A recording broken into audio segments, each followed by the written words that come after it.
खुलुमबाय स्टुडियो दं आं राजीव बसुमतारी आरो बे समाव जोंनि बिटिआर एबा बिटिसिनि सिङाव मोननै रिजनेल पार्टी एबा मोननै रिजनेल राजखान्थि हानजा दं आरो बिथांमोना ससियेल मिडिया बाहायनानै गोबां गावजों गाव दान्थे बिदान्थे खालामनाया हर सान सोलिबाय थायो आरो बिथांमोननि बेफोरबायदि प्रपागान्डा खालामनानै ससियेल मिडिया बाहायनाया रायजो राजाखौ गोबां गोनो गोथो खालामो आरो गोबां समाज सिबियारि आरो गोबां माखासे सुबुंफोरखौ जेंनायावबो खोख्लैनायखौ नुनो मोनगासिनो दं। थिग बेबायदिनो दलाय बिदा बिटिआर होननाय मोनसे फेसबुक पेजखौ लानानै गोबां बे समाव दान्थे बिदान्थेया सोलिगासिनो दं आरो बे दलाय बिदा बिटिआर होननाय बे फेसबुक पेजखौ सोर सालायो सोर सालाया बेखौ लानानै गोबां दान्थे बिदान्थे सोलिगासिनो दं आरो बेखौ लानानैनो थेबासोरोम ब्रह्म होननाय सासे सुबुङा बेखौ लानानै गोख्रों फिनजाथाय होदों जेराव दलाय बिदा बिटिआर होननाय पेजखौ बे थेबासोरोम ब्रह्म होननाय सुबुङा एबा सुबुंखौ सालाय होननानै अजद दैखांनायनि सायाव गोख्रों फिनजाथाय होदों आरो बिथां थेबासोरोम ब्रह्म बिथाङा फोरमायदों दि जाय बिथांमोना दलाय बिटिआर बिदा होननाय फेसबुक पेजखौ सालाय होननानै बिथांनि सायाव अजद दैखांदों बेफोर गासैबो नंखाय होननानै बाथ्रा बुंथिदों। थारैनो सोर सालायो बे दलाय बिटिआर बिदा होननाय एबा दलाय बिदा बिटिआर होननाय फेसबुक पेजखौ आरो बेनि अनगायैबो इउपिपिएल एबा बिपिएफ राजखान्थि दोलोनि गेजेरावबो गोबां बेफोरबायदि नंखाय बाखाय प्रपागान्डा खालामनो थाखाय फेसबुक पेज खुलिनानै दान्थे बिदान्थे खालामबाय थायो। नाथाय बेफोरबायदि दान्थे बिदान्थे खालामबाय थानाय नंखाय बाखाय जोंनि बर' हारिनि समाजाव गुबुंले खालामबाय थानायखौ बे समाव नुनो मोननाय जायो आरो बेनि सायाव जोंनि बर'नि गोबां आफाद एबा दैदेनगिरिफ्रा मा थांखि लागोन जेराव बर' समाजखौ माखासे गुबुंले दिन्थिबाय थानायखौ नुनो मोननाय जायो। बर' हारिनि दैदेनगिरिफोरखौ मान सन्मान एबा गुन लाखियालासिनो बाथ्रा बुंनाय अजद दैखांनायखौबो नुनो मोननाय जायो।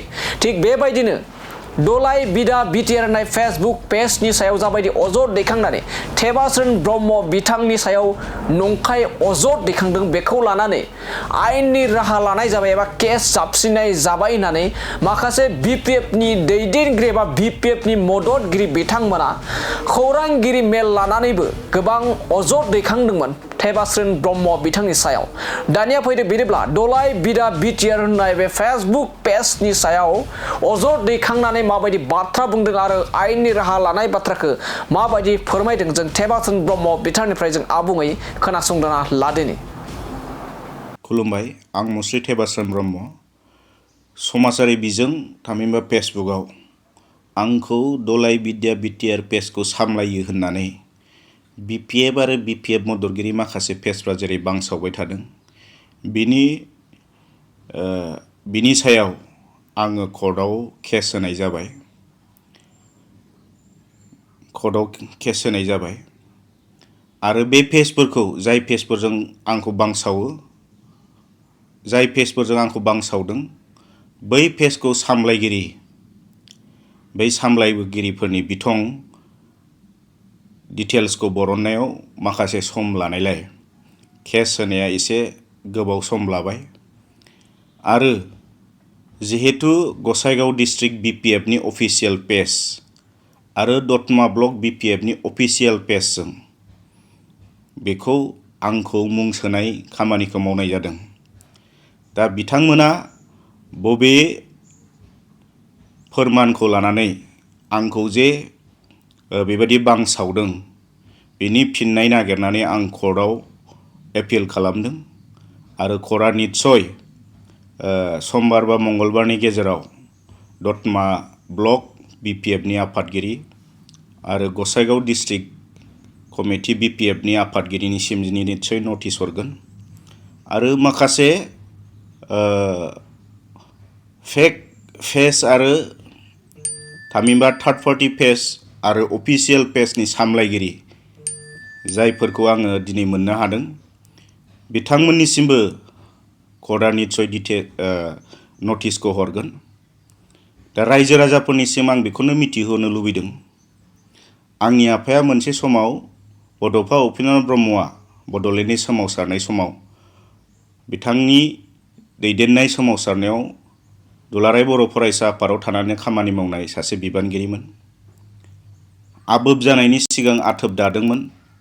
जोंनि बेंटलाव बिनि फाउन्डार बेंटल आन्चलिक आबोबनि जे फाउन्डार प्रेसिडेन्ट आइमोन, आंनि बिमा बिफाया थैनानै थांदोंब्लाबो सोरखौबा नंखाय बाखाय बांसावनाय, बेबायदि ससियेल मिडियायाव मब इमेज एडिट खालामनानै बांसावनाय आंनि आइ आफाया आंखौ मालाबाबो फोरोंबोफेराखै।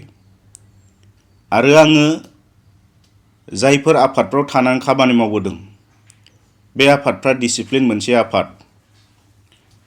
बेयाव आङो सासे मावथि हिसाबै मावनायाव जेबादि सोलोंबोदों, आङो मालाबा बेफोर हाबाखौबो सोलोंबोफेराखै, आंनो गियान मोनबोफेराखै।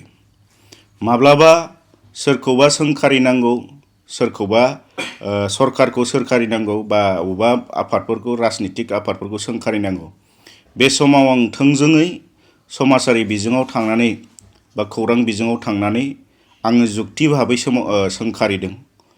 आंनि आं साननानै मोननाय बाथ्राफोरखौ आं बुंदों। नाथाय आन्दोआव थाखोमानानै फेक पेज बेबादि खुलिनानै आं सोरखौबा सोंखारिनाय दिनैसिम आं खामानि मावाखै।